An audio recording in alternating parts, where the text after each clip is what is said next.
행복한 안식일입니다. 혹시 예.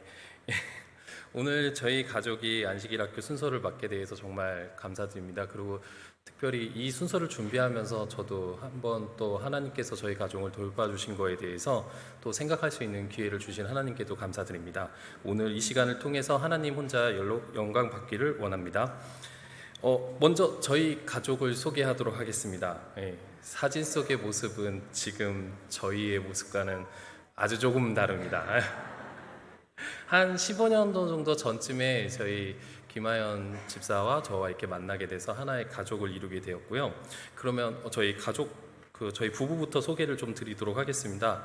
저를 먼저 소개를 하자면 저의 이름은 정지수이고요. 현재 서대문 자연사박물관에서 천문 전공 학예사로 일을 하고 있습니다. 전공을 천문학을 했고요. 박물관에서 전시물을 기획을 하거나 아니면 교육 프로그램을 이제 짜거나 이런 일들을 하고 있습니다. 그리고 저희 와이프는 김하연 집사님으로요. 현재 병원에서 간호사 일을 하면서 귀한 생명을 이제 돌보는 일을 하고 있습니다. 특히 제가 결혼을 좀 잘한 것 같습니다. 저희 와이프가 매일 바쁜 와중에도 아이들을 위해서 매일 성경 공부를 하고 있습니다. 그래서 성경 공부를 같이 하고 있고 또한 다양한 활동으로 아이들의 신앙을 키우기 위해서 많은 노력을 하고 있습니다. 그런 거에서 매번 아내가 고맙고 또 이러한 아내를 주신 하나님께 감사를 드립니다. 이런 사랑의 결과로 저희 가족의 두 소중한 보물을 주었습니다. 첫째는 정하준, 둘째는 정한이입니다. 첫째 정하준은 세상에서 유일한 저의 아들로서 현재 초등학교 6학년입니다. 동생에게 많이 양보하고 부모님 말을 잘 듣는 아이입니다. 특히 저를 많이 닮아서요. 제가 저희 첫째를 보고 있다 보면 저희 부모님이 진짜 사랑으로 나를 키웠구나라는 생각을 종종 하게 됩니다. 그리고 저희 둘째는 정한이이고요. 지금 마찬가지로 세상에서 유일한 저의 딸입니다. 그러고 초등학교 4학년이고 죄송합니다.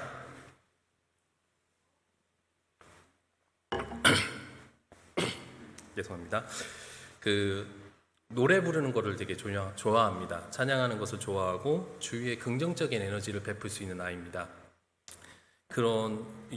이 아이들의 이름을 질 때 저희가 고민을 조금 했습니다. 저희 첫째는 하준, 하나님이 준비하셨다는 이름을 따서 이름을 지었는데요. 이름이 너무 좋은가 봐요. 그래서 저희 별내교회 어린이반 6학년에도 하준이라는 친구들이 여러 명 있습니다. 그리고 제가 천문학을 전공했다 보니까 좀 천문학 의미도 좀 담았는데요. 하준을 띄언 강하자에 중괄준자를 써서 제가 밤하늘에서 제일 좋아하는 게 은하수거든요. 그래서 은하수를 좀 뜻하게 이름을 짓기도 하였습니다. 둘째 이름은 하니입니다.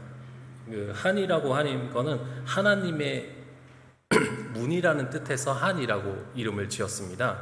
그리고 또 천문학에서는 원래 제가 천문학을 전공했고 천문이란 뜻이 하늘 천자의 그럴 문자입니다. 그거를 우리말로 바꾼다 그러면 하늘의 문이라고 할 수 있을 거라고 생각해서 하니라고 이름을 지었습니다.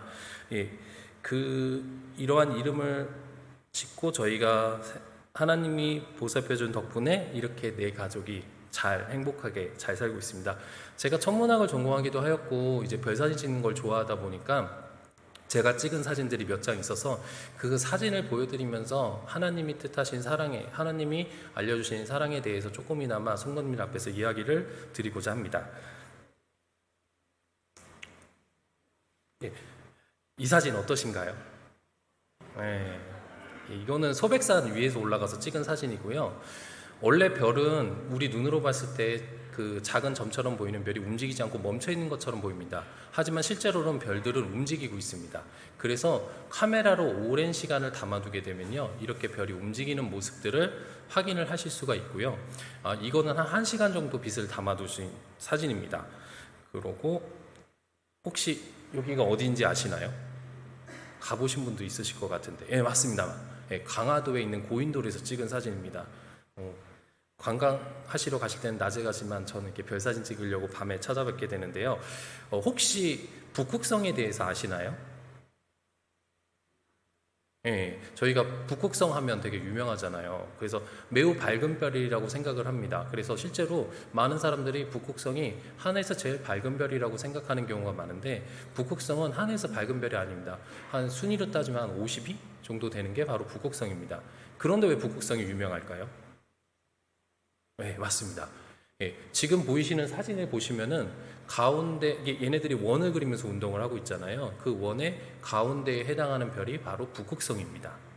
이래서 북극성들이 유명하게 되는 거고요. 성경에도 북극성에 관련된 이야기가 나오는 것 같습니다. 이사야서 14장 13절에 이런 말씀이 나옵니다. 내가 내 마음을 이르기를 내가 하늘에 올라 하나님의 뭇별 위에 나의 보좌를 높이리라. 내가 북극 지폐의 산 위에 자정하리라 라고 나옵니다. 성경에는 하나님의 보좌가 북쪽 하늘, 북극 지폐 산 위에 있다고 기록되어 있습니다. 저는 이 말씀을 보면서 하나님의 보좌가 북극성 위에 있는 게 아닐까라는 생각을 하게 되었습니다. 흥미로운 사실은 북극성은 하늘에서 그렇게 밝은 별은 아닙니다. 하지만 모든 별이 이 북극성을 중심으로 돌고 있다는 사실입니다. 하나님의 품성도 이러하지 않을까 생각을 합니다. 겉보기에 화려하고 뛰어나고 아주 잘나 보이진 않을지라도 모든 원리의 원칙의 기준의 중심이 되시는 분입니다. 온 우주를 그분이 중심으로 움직이고 있는 겁니다. 모든 별이 하나님을 중심으로 돌아가는 것처럼 우리 가정뿐만 아니라 모든 안식일 받은 성도님들도 다 하나님이 중심이 되는 삶을 살기를 바라겠습니다. 이제 이 사진이 어떻게 보이시나요? 예, 저는 이렇게 북극성을 중심으로 도는 이런 별 사진을 너무 좋아하는데요. 이 사진은 어디서 찍었을까요? TMI일 것 같긴 한데요. 혹시 가보신 분도 있으실 것 같아요. 예, 울릉도의 삼조감이라는 곳입니다. 그래서 제가 이거는 3시간 동안 담았거든요. 그래서 3시간 동안 이렇게 담기도 했는데요. 북극성에 대해서 조금 더 설명을 드려보도록 하겠습니다. 일반적으로 별자리는 그 계절 따라 보이는 것이 다릅니다. 그래서 봄철 별자리, 여름철 별자리 뭐 이런 별자리가 있는데요. 북극성은 그러면 언제 보일까요? 예, 맞습니다. 북극성은 1년 12달 365일 항상 볼 수 있습니다. 지지 않는 별이라고 생각을 하셔도 됩니다. 우리가 생활을 북극성이 안 보일 때는 해가 떠서 태양이 너무 밝거나 구름이 껴서 안 보이는 것처럼 보이지만 항상 북극성은 같은 자리에서 항상 있습니다. 우리가 삶을 살다 보면 너무 지쳐서 하나님이 없는 것 같기도 하고 하나님이 있으시면 우리 이러면 안 되지라고 생각을 할지도 모르겠지만 항상 하나님은 북극성자 위에 앉아 계신다고 하면은 그 자리에서 저희를 항상 바라보시고 계시는 겁니다. 그래서 여러분들이 그것을 꼭 기억을 하셨으면 좋을 것 같다고 생각을 합니다. 온 우주의 중심에서 온 우주가 그분을 중심을 두고 돌아가고 있는 북극성에서 언제나 저희를 바라보고 있다는 사실에 대해서 감사함을 느끼고 또한 삶의 큰 위로를 얻으시기를 바라겠습니다.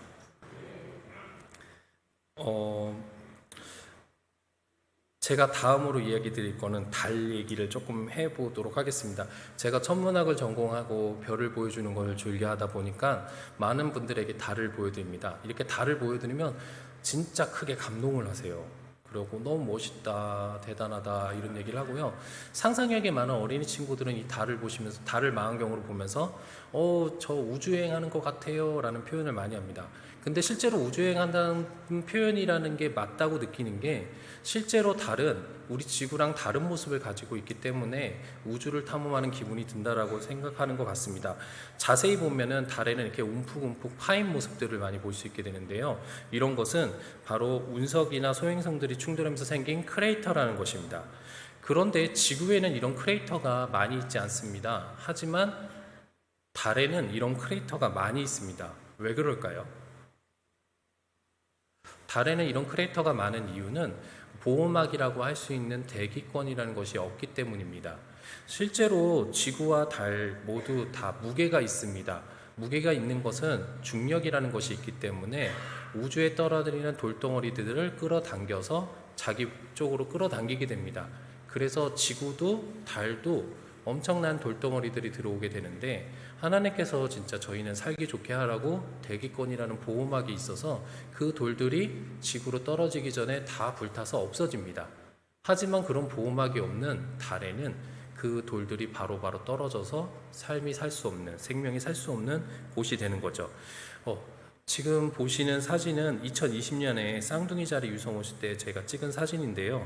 이 사진을 자세히 보시다 보면 이렇게 찍찍찍 가 있는 빗줄기를 보실 수가 있습니다. 이게 바로 유성이거든요.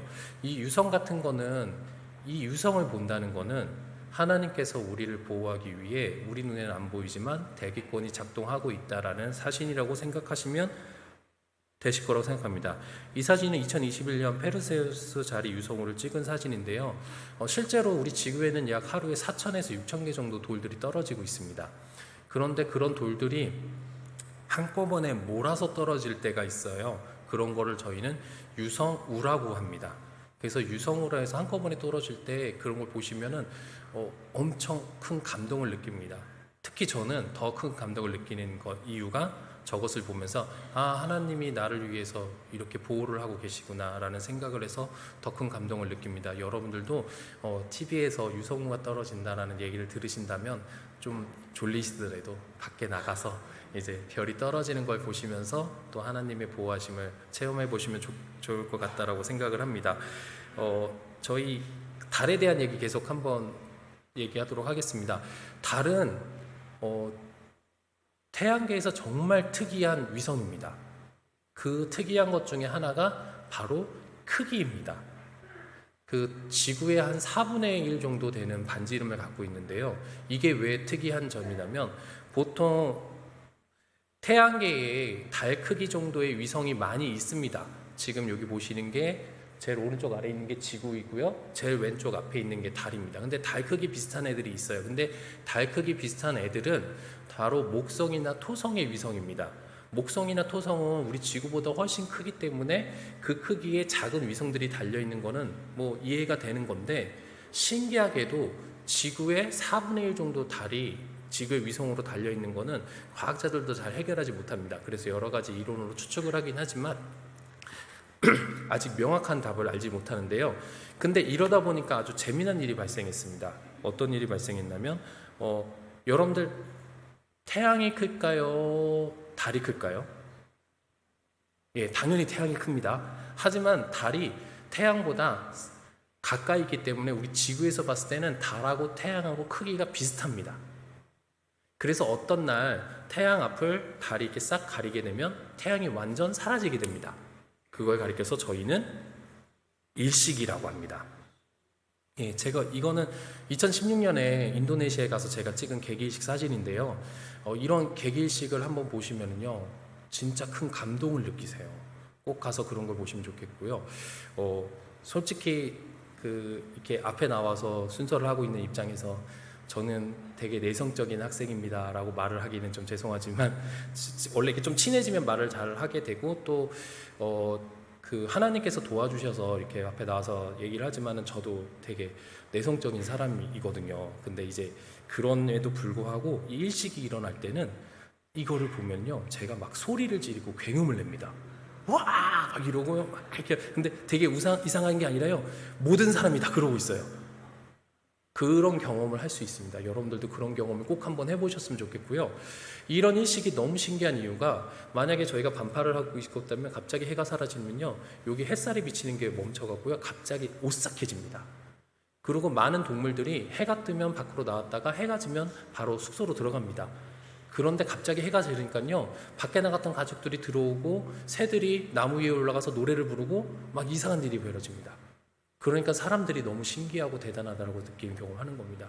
하나님께서는 이런 것을 저희가 보게끔 펼쳐놓으셨다고 생각을 합니다. 이런 것을 보고 즐기다 보면은 저희가 경험하지 못했던, 저희가 생각하지 못했던 다양한 경험을 할 수 있고, 이런 것들을 하면서 여러분들이 삶을 살면서 행복하기를 바라신다고 생각을 합니다. 이 인도네시아 개기일식은 제가 간 이야기를 조금 드리자면요, 예, 저희 원래 제가 중부 슬라웨시라는 곳에 가서 했는데요. 제가 중부 슬라웨시를 딱 도착하면, 여러분들 해외여행 가시면 외교부에서 문자 오시는 거 아시죠? 문자가 왔는데 문자에 뭐라고 했냐면 중부 슬라웨시 가지 말 것, 이렇게 문자가 왔어요. 근데 전 지금 중부 슬라웨시에 도착했는데, 이게 왜 그러냐면 이게 너무 외진 지역이고 한 달 전에 반군들에 의해서 총격전이 일어났대요. 그쪽 북쪽으로 이제 반군들이 있어갖고 그런 것 때문에 여행을 하지 말라고 했지만 제가 그 개기일식을 보고자 하는 마음에 거기를 가게 됐고요. 가서 어떤 경험을 했냐면 그 도시를 조금만 벗어나도 그 도시를 벗어난 곳에 전기가 잘 안 들어와요. 전기가 하루에 1시간 들어온대요. 언제 들어오냐고 물어봤더니 저녁 때쯤, 시간도 정해져 있지 않아요. 도시에서 전기가 조금 남으면 그 도시 바깥에 전기를 넣어준대요. 그러면 그 1시간 동안 전기를 받아서 무엇을 하냐면요. 혹시 DVD 플레이어라고 아시나요? 이렇게 여시면 액정이 있고 CD나 USB를 꼽으면 영상 같은 거 볼 수 있는 곳인데 1시간 동안 거기 배터리가 있거든요. 충전을 해서 한국 드라마나 한국 뮤직비디오를 보는 거예요. 그래서 제가 갔더니, 근데 거기가 또 너무 외진 곳이라서 그 백인들은 차라리 많이 보는데 저와 같은 황인종은 못 보는 거예요. 그래서 제가 지나가면 막 고등학생들이 한국 사람은 다 미스터 김인 줄 아나 봐요. 미스터 김 불러요. 그리고 가서 제가 손 한번 딱 흔들면 애들이 이럽니다. 정말 그 저희가 이제 우리나라 사람들이 해외 선교 해야 돼요. 그런데 가면은 한국 사람이면 다 넘어갑니다. 심지어는 카페 가서 제가 사인해주고 커피도 공짜로 얻어 먹었어요. 제가 연예인도 아니고 뭐 아무것도 아닌데요. 그리고 신기한 경험은 일식을 찍고 있는데 이런 일이 발생했습니다. 이게 어떤 상황이냐면요. 제가 일식을 이렇게 찍고 있으니까 한국 사람하고 사진 찍고 싶겠다고 한 명 친구가 와서 앉고 다른 친구가 사진을 찍어주는 겁니다. 그래서 저도 신기해서 제가 사진을 찍었어요. 하나님을 좋아하고 하나님이 만들어 놓은 것을 보다 보면은 정말 신기한 경험을 많이 한다라고 생각을 합니다. 여러분들도 그런 것들을 경험해 보시고 즐기셨으면 좋겠다고 생각을 합니다. 우리 아이들도 그런 거를 경험을 하면서 또 하나님이 베풀어 주신 천연계 속에서 즐거움을 경험한다고 하면은 더 즐겁고 행복한 안식일이 되고 또 저희 신앙생활이 될 거라고 생각을 하면서 오늘 이야기를 끝마치도록 하겠습니다. 감사합니다.